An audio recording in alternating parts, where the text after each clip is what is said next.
الأمر الإلهي لإبراهيم عليه السلام: وطهر بيتي للطائفين والقائمين والركع السجود. المفسرين قالوا الطهارة ليس فقط طهارة معنوية ولكن أيضا طهارة مادية. لذلك حنبدأ بموضوع النظافة. كيف تنظف مساحة ضخمة بهذا الحجم وأعداد بالملايين قاعدة تيجي المكان، ومكان لا يغلق أبداً؟ يعني إحنا أغلب الأماكن حول العالم متى تنظف؟ لما يمشوا الزبائن. كيف يتم تنظيف مكان لا يغلق 24 ساعة في اليوم 365 يوم في السنة؟ طبعاً كان لي الشرف الحمد لله بفضل من الله أنه أنظف المطاف مع عمال النظافة ومع المشرفين. أصلا فينا روس. لا هنا ما في زحلق. طب أنت ما في شرب؟ أنت ما في زحلق؟ أنا دكتور هنا. أنت دكتور ما شاء الله. حنبدأ قريباً تنظيف الساحة بإذن الله مع الفريق كله هنا. أهلاً وسهلاً. هلا يلا أنا وراك يلا. أصلا ماسة فينا موية بس سوية كده. شوف تمام. صح؟ أيوه. أصلا موية فينا كده، ماسة سوية كده صح. لما دخلنا طبعاً الموضوع حتى التفاصيل، يعني كذا مرة واحد من العمال يصلح لي مسكة المكنسة لها طريقة، متى تمسك باليمين وبعدين لما يحولوا تلاقيهم حولوا اليسار لليمين. الميلة حقت المساحة لما بيمسحوا في ميلة معينة لازم يكونوا عليها علشان الموية لا تمشي على اليمين. هيا عارف. هيا بس.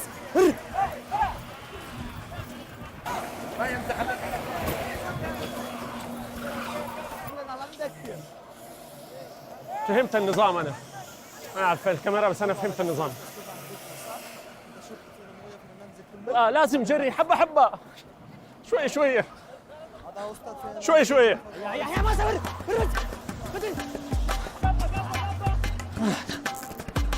هيا بس. أنا تعبت في النص، تعبت شوية أحيانا. هيا ما سكت. رياضة يا سهل. الجهد يعني هي تبان أنها تسلية ولكن جهد كبير بيقوموا فيه علشان يخلصوا في المدة المطلوبة. أحيانا بيجروا عشان يسرعوا لأن هم المساحات شغالة وراها السيارات.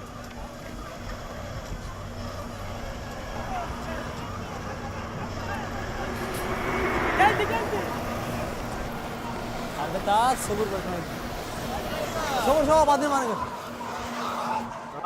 بس ما شاء الله رياضة. انتم مزبوط. انتم ما في تعب ما شاء الله. انا اتعب والله. تمام. جزاك الله خدافيس. يعطيكم الف عافية.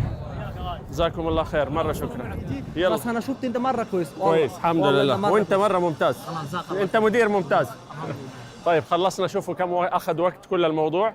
اتنظفت المطاف كله، مساحة ضخمة يوجد عشرات الآلاف من الناس قاعدين يطوفوا، وتم الموضوع بسلام وبانسيابية. وخلال حتتحط على الشاشة دحين المدة 25 دقيقة، نص ساعة، 20 دقيقة، ما أدري. هذا الاهتمام علشان الناس لما تطوف في نظافة وفي طيب. الموية حاطين فيها موية ورد، وبالمناسبة بنظفوا بموية عضوية، ما هي كيميكلز أو كيماويات، ما تضر الجلد، ما تسبب حساسية للعين. فالكل دحين اللي قاعد يطوف قاعد يشم ريحة ماء ورد. أهلا وسهلا.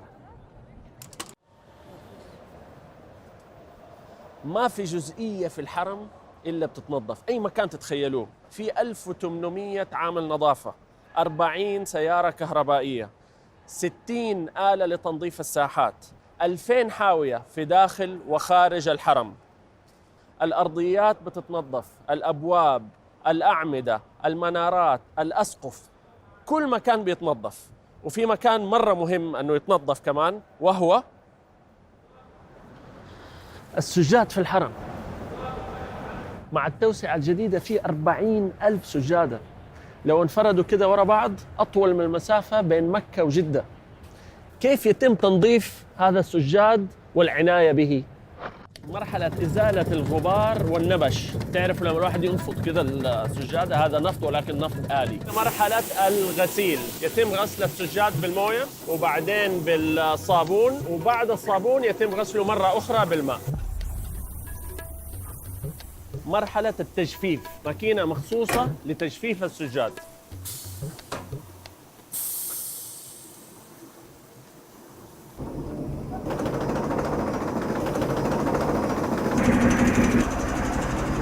طلع لين آخر نقطة يعني كده خلصت. طبعا هذا التجفيف الأولي لما يفتح. ايوه هي كده، في زر لازم ينضغط، ما علينا. فهذا التجفيف الاولي. المرحله الخامسه مرحله النشر، يتم نشر السجاد في الهواء الطلق علشان ينشف بالكامل ويذهب للمستودعات.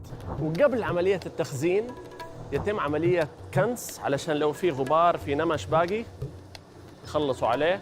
بعدين مرحله التخزين، هذا المستودع يسع 15,000 سجاده تغلف جاهزه للذهاب للحرم عند الحاجه.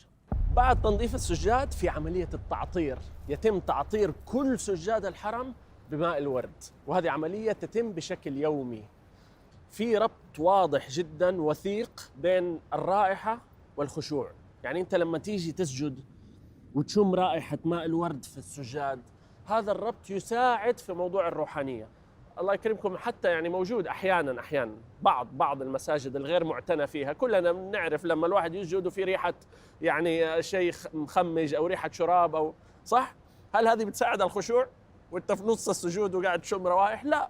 وهذه واحدة من الأهداف الرئيسية لكل شيء بيصير في الحرم، أنه يساعدوا الزائر أنه يصل إلى الهدف اللي هو جاي له. حتى الهواء، مو بس السجاد، حتى الهواء يعطر بالبخور، الكسوة تعطر، الحجر الأسود يعطر، كل مكان يعطر.